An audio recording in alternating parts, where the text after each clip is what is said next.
Hello everyone, my name is Abhishek Singh. You are watching 654 अमर and finally React JS की playlist का third part. और इसमें मैं सिखाने वाला हूँ इंपोर्ट एक्सपोर्ट कैसे करते हैं। कंपोनेंट हमने देखा था क्रिएट कैसे करें, इसमें देखने वाले हैं दूसरी फाइल में कंपोनेंट कैसे क्रिएट करें, स्टाइलिंग कैसे होती है, इसमें काम करती है, वो देखने वाले हैं। सो इस वीडियो में मज़ा आने वाला है, मिस मत करना। बिना टाइम इसकी सीधा वीडियो स्टार्ट करते हैं। 3 2 1 स्टार्ट। ओके, सो देखो जैसे मैंने ऐप छोड़ी थी अपनी एग्जैक्ट वैसी है। अपनी वेबसाइट की बात करूँ तो ये भी एकदम ऐसी है जैसी छोड़ी थी, राइट। तो जैसा मैंने बताया जावास्क्रिप्ट का लिखते हैं, ये बताऊंगा। उसके पहले अभी तक तुमने देखा है कि कंपोनेंट एक ही पेज में कैसे बनाते हैं। अगर मैं टर्मिनल थोड़ा डाउन करूं और इनफैक्ट मैं छोटा कर दूं टर्मिनल को और इसे बड़ा करता हूं यहाँ पे, राइट। इससे टर्मिनल थोड़ा छोटा हो गया लेकिन फ़ॉन्ट अभी बड़ा है ना। तुम देख रहे हो कि हमारा मेन ऐप कंपोनेंट ये था, ऊपर ये दूसरा कंपोनेंट मैंने बना दिया। बट अगर मुझे किसी और फाइल में बनाना होता कंपोनेंट, वो देखते हैं। तो मुझे यहाँ पे रखना ही नहीं है कंपोनेंट, मुझे अपना अलग फाइल बनानी है, वहाँ कंपोनेंट रखना है। तो अंदर से सब हटा देता हूँ। ये कंपोनेंट नहीं चाहिए, ये कंपोनेंट नहीं चाहिए, ये कंपोनेंट नहीं चाहिए। सो अभी सिर्फ एक डिफ पड़ा हेलो गाइज, और ये एज इट इज़ मैं ऊपर से काट ही चुका कंपोनेंट। तो उसके लिए नई फाइल चाहिए, मुझे नई फाइल में बनाना है। तो सोर्स फोल्डर में ही नया फोल्डर बना लो या नई फाइल बना लो, तुम्हारी मर्जी है। यूजुअली क्या करते हैं, थोड़ा ऑर्गेनाइज रहे इसलिए नया फोल्डर बनाते हैं कंपोनेंट्स के नाम से, कंपोनेंट्स। और यहाँ पे नई फाइल बना लो कोई भी जो तुम्हारा नाम करे। फॉर एग्जांपल होम कंपोनेंट बना रहे हैं हम, या नैव बार बनाते हैं सबसे पहले। तो नैव बार के नाम से ही हेडर के नाम से कंपोनेंट बनाते हैं, HEADER.js। एंटर, ये हमने बना ली एक फाइल। अब जैसे हमने पहले उसमें बनाया था कंपोनेंट वैसे ही बनाएंगे। तो एक तो एज इट इज़ अगर मैं कॉपी कर दूँ, ये कुछ भी नाम दे सकते हो। तो लेट्स से मैं दे रहा हूँ हेडर ही, हेडर नाम दिया, ये बन गया हमारा फंक्शन। और अब इसे इसमें यूज़ करना है तो हमें इंपोर्ट करना पड़ेगा। इंपोर्ट करना है तो पहले यहाँ एक्सपोर्ट करना पड़ेगा। सो यहाँ लिखो एक्सपोर्ट डिफ़ॉल्ट और हेडर। अभी मैंने एक्सपोर्ट कर दिया है। अब मैं यहाँ इंपोर्ट करके यूज़ कर सकता हूँ। सो अगर मैं यहाँ इंपोर्ट करूँ ऐसे ही जैसे हमने ऊपर CSS फाइल इंपोर्ट की हुई है, उसके लिए मुझे लिखना पड़ेगा जिस भी नाम से करना है। हेडर के नाम से करना, हेडर लिखूँगा। फ्रॉम कहाँ से करना है, ./ लगाऊंगा, ये बता देगा जिस भी डायरेक्टरी में। सोर्स फोल्डर के अंदर है, सोर्स के अंदर इसने बता दिया। ये कंपोनेंट, इसके अंदर हेडर फाइल, ये लिखा, सेव किया। अभी इंपोर्ट हो चुका हेडर, देखो नीचे आ गया। Header is defined but never use, क्योंकि हमने डिफाइन कर लिया, यूज़ नहीं किया। अब यहाँ यूज़ कर सकते हैं वैसे ही जैसे हम पहले कर रहे थे, सेम। तो अब इसकी जगह हेलो गाइज लिखा जाएगा, क्योंकि यहाँ लिखा हुआ हेलो गाइज, ये देखो आ गया। सेम ऐसे ही है, कुछ नया नहीं है। तो एक तो दो तरीके बताता हूँ मैं इंपोर्ट करने के। एक तो हमने पहले ऐसे कर लिया, एक्सपोर्ट डिफ़ॉल्ट हेडर रख के। और यहाँ पर ज़रूरी नहीं मैं हेडर के नाम से इंपोर्ट करूँ, यहाँ हमने एक्सपोर्ट डिफ़ॉल्ट कर दिया ना इस कंपोनेंट को। अभी मैं किसी भी नाम से कर सकता हूँ। मान लो मैं खाली H करता, या देखो हेलो हो गया है। तो अगर मैं रखता अब भी सेम ही बात पड़ती, कुछ एरर नहीं आएगा, चल गया। क्यों? क्योंकि मैंने यहाँ डिफ़ॉल्ट एक्सपोर्ट कर दिया। मैं किसी भी नाम से इंपोर्ट कर सकता हूँ, बस कंडीशन की फ़ाइल वही होनी चाहिए। क्योंकि कंपोनेंट के अंदर हेडर फाइल, इसमें से जो डिफ़ॉल्ट चीज़ एक्सपोर्ट हो रही है वो हमने इंपोर्ट कर ली। बट अगर मुझे डिफ़ॉल्ट ना करके सिर्फ इसको ही एक्सपोर्ट करना होता, तब क्या करता, तब एक्सपोर्ट लिखता और कर्ली ब्रैकेट लगाता और अंदर जो जो एक्सपोर्ट करना है वो कर देता। जैसे मान लो एक और फंक्शन बना लूँ मैं, यहाँ फंक्शन है दो, हेडर और हेडर 2, दो कंपोनेंट। तो मैं दोनों को एक्सपोर्ट कर सकता हूँ ऐसे, कर्ली ब्रैकेट के अंदर ही रखते जाओ। और देखो नीचे एरर आ गया। वो क्या कह रहा है कि हेलो इसके अंदर कोई कंपोनेंट ही नहीं है, क्योंकि हमने यहाँ ऐसे लिखा है।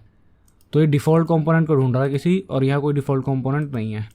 तो अगर हमें ये वाले यूज़ करने हैं हेडर और हेडर 2, सो हमें यहाँ कर्ली ब्रैकेट लगा के अब इंपोर्ट करने पड़ेंगे। अब मैं लिखूँगा हेडर, तो आ गया हेडर, और नीचे मैं यूज़ कर देता हूँ हेडर, चल गया। ऐसे ही हेडर 2 चाहिए तो हेडर 2 लिखना पड़ेगा, हेडर 2। और मैं ऐसे ही हेडर 2 भी दे सकता हूँ, सेम रिजल्ट। सो इससे एक बात पता लगी, जब हम एक्सपोर्ट कर रहे हैं खाली नॉर्मल, तब हमें एग्जैक्ट सेम नाम चाहिए इंपोर्ट करने के लिए। कर्ली ब्रैकेट लगा के एक्सपोर्ट करना है, कर्ली ब्रैकेट लगा के इंपोर्ट करना है। बट जब हम डिफ़ॉल्ट करेंगे, लेट्स से मैं एक और फंक्शन बनाता हूँ, कंपोनेंट बनाता हूँ मेन गाइज, और इसे कर देता हूँ मैं एक्सपोर्ट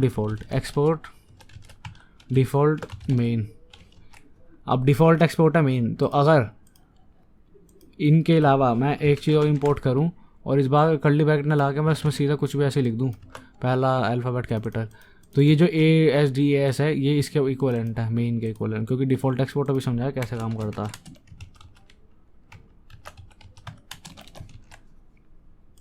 ये देखो मेन गाइस आ गया। और एक चीज़ और, डिफ़ॉल्ट कंपोनेंट एक ही हो सकता है, मैं ऐसा नहीं कर सकता इसके अलावा डिफ़ॉल्ट कंपोनेंट ये भी बना दूँ। कॉपी किया और हेडर 2 को भी बना दिया मैंने, नहीं एरर आ जाएगा। सिर्फ एक ही हो सकता है डिफ़ॉल्ट कंपोनेंट, दो नहीं। तो हमने यहाँ मेन को बना दिया ये। तो अगर हम बिना कर्ली ब्रैकेट के इंपोर्ट करेंगे, किसी भी नाम से करना चाहे, तो मेन इंपोर्ट होगा। और जब हमें ये दोनों इंपोर्ट करने होंगे जो कि डिफ़ॉल्ट नहीं है, तो उसके लिए हमें यहाँ पे exact word to word name same देना पड़ेगा। तो दो तरीके तुम्हें आ गए एक्सपोर्ट के।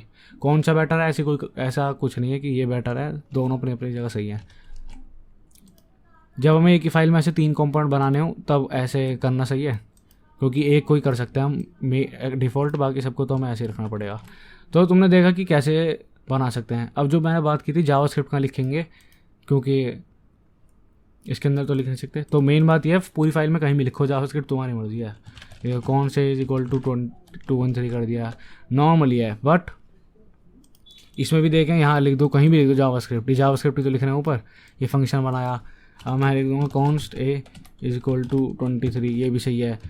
इसके अंदर लिखूँगा तो भी सही है, सब सही है, बस यहाँ नहीं लिख सकते।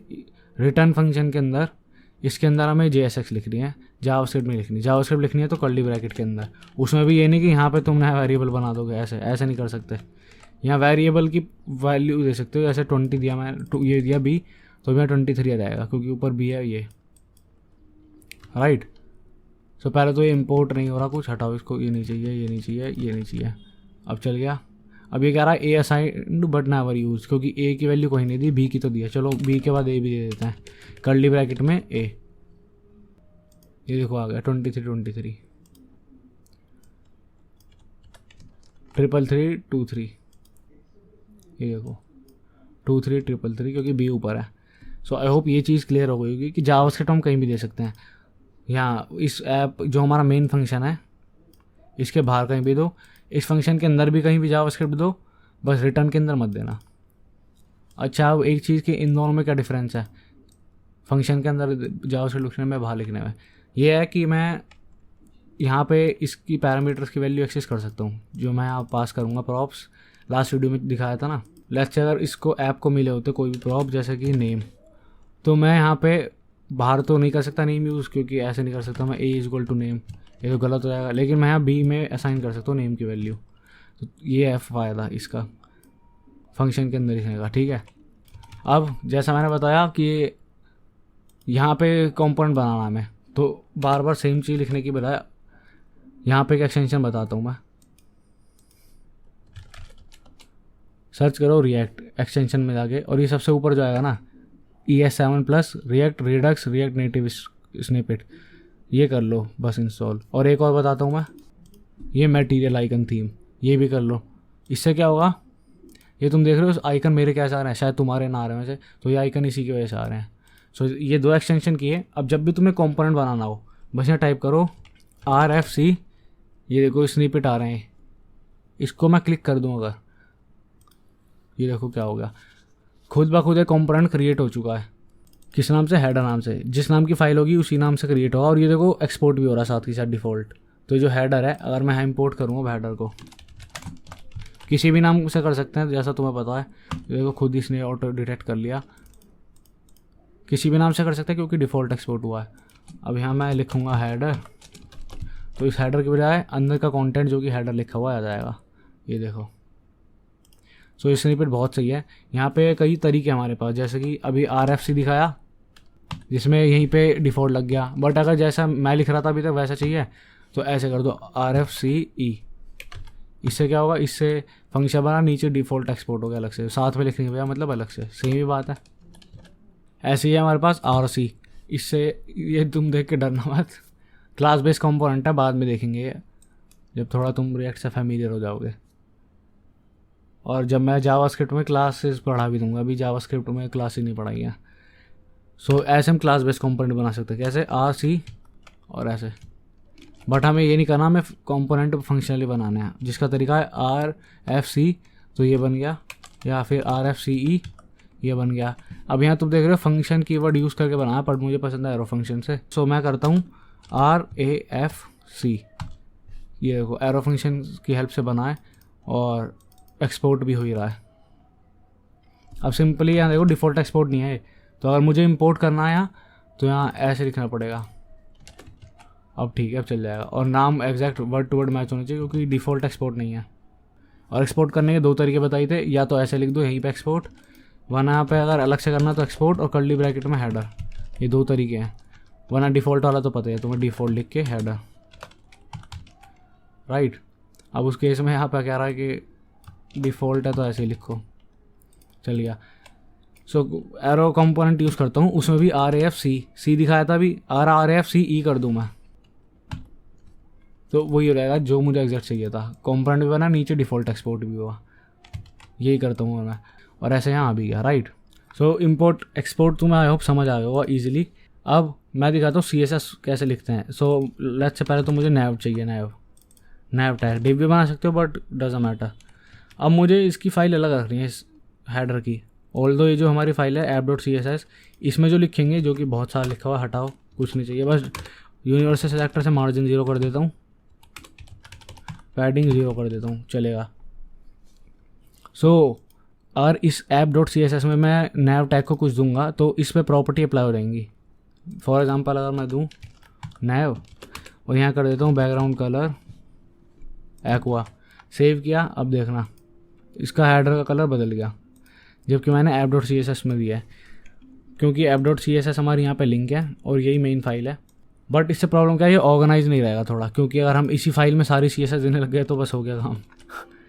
सो हम इसे सिर्फ उस चीज़ों को रखता हूँ मैं app.css को, ये मेरा पर्सनल प्रेफरेंस है। जैसे यूनिवर्सल सेलेक्टर के लिए हो गया, या फ़ॉन्ट इंपोर्ट करना है, वो सब चीज़ें इस फाइल में, और अलग कंपोनेंट के लिए अलग CSS फाइल। उसके लिए कैसे कर सकते हैं, बस ऐसे लिखो इंपोर्ट, और कोई वेरिएबल तो इंपोर्ट करना है जैसे ऊपर रिएक्ट किया है, उसके लिए बस यहाँ लगाओ और डॉट/ करके, या जहाँ भी फाइल है CSS की, जैसे इसके केस में सीधा यहाँ पड़ी हुई है, जहाँ ये फाइल है app.js, इसी के ऊपर CSS फाइल पड़ी है, तो इसलिए डॉट/ लगा के सीधा आ गया।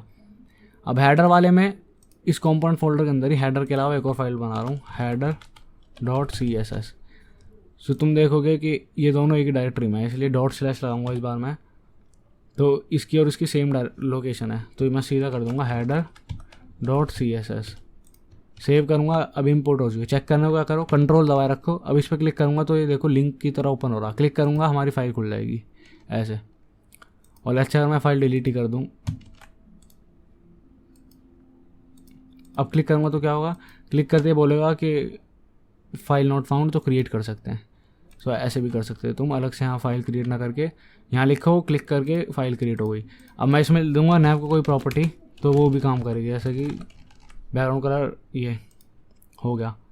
अब बट इसका मतलब ये मत समझना कि अगर मैं इस वाले डिव को कोई प्रॉपर्टी दूंगा तो वो काम नहीं करेगी। अगर इसको मैं क्लास नेम दे दूँ, ये क्लास नेम का टैग से सेलेक्ट कर देता हूँ ये डिव, और इसके अंदर एक कंपोनेंट हेडर में एक फाइल है हमारी header.css, अगर मैं इसमें भी कोई प्रॉपर्टी दूंगा डिव को ब्राउन, तो सारी पूरी वेबसाइट में जितने भी डिव है सबका कलर ब्राउन हो जाएगा। ये देखो हो गया ऊपर। सो यही दिखाना चाह रहा हूँ कि सारी CSS फाइल एक तरह से एक दूसरे से लिंक है, बस अलग अलग टुकड़ों में इसलिए करी हुई हैं ताकि थोड़ा रीडेबल बने और ऑर्गेनाइज हो। और लिंक तभी होंगी जब इंपोर्ट करी हूँ। अगर ये मैं इंपोर्ट कर दूँ तो ये फाइल एग्जिस्ट नहीं करती हमारे प्रोजेक्ट में, ये देखो। और ज़रूरी नहीं कि इसमें लिंक करूँ, अगर मैं इसमें करूँगा मतलब पूरी सारी JS फाइल में से कहीं ना कहीं इंपोर्ट होनी चाहिए बस। अभी सेव करूँगा तो कुछ नहीं होगा क्योंकि ये लोकेशन ही गलत है इसकी, यहाँ पे है नहीं फाइल, इसलिए क्रिएट के लिए आ रहा है। फाइल के असली लोकेशन है ./component/ अब यहाँ पे header.css, अब क्लिक करूँगा खुल गया फाइल। सो अब करूँगा सेम बात पड़ी, चल गया। So I hope you got the point कैसे इंपोर्ट करनी है। अब देखो मैंने यहाँ भी इंपोर्ट नहीं करी, यहाँ भी इंपोर्ट नहीं की हुई, कुछ काम नहीं कर रहा। सो हेडर में इंपोर्ट करते हैं वापस,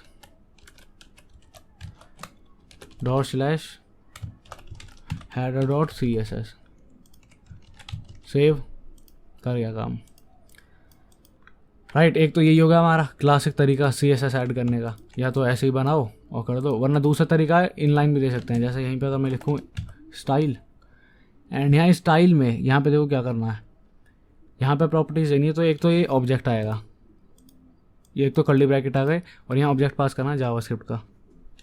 सो ऐसे हमने एक और ऑब्जेक्ट बना दिया, मतलब समझ रहे हो, style is equal to curly bracket, उसके अंदर एक ऑब्जेक्ट।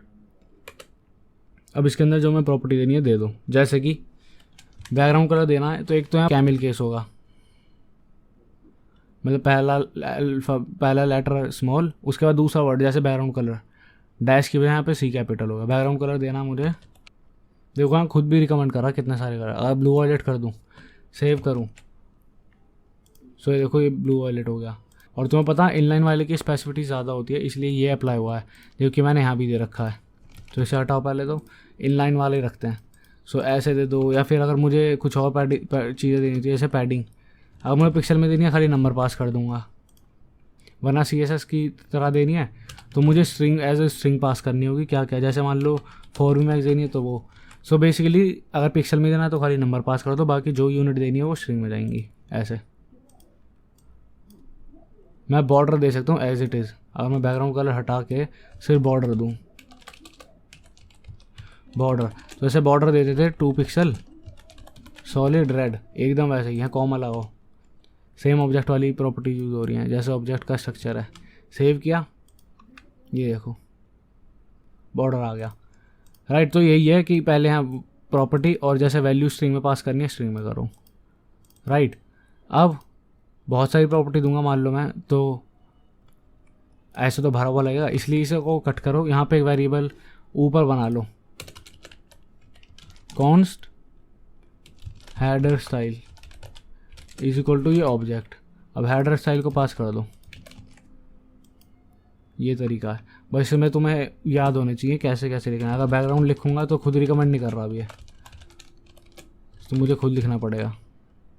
ये देखो, राइट। तो ये तुम्हारे ऊपर है, या तो तुम अंदर ही ऑब्जेक्ट बना के लिखो, उसके बाद ऐसे कट करके ऊपर लिख देना ताकि रीडेबल लगे थोड़ा, या फिर इतना भी नहीं हो रहा तो इनलाइन छोड़ो, यहीं पे CSS फाइल में दो जो देना है, राइट। तो ये कुछ तरीके थे CSS को इंक्लूड करने के वेबसाइट में।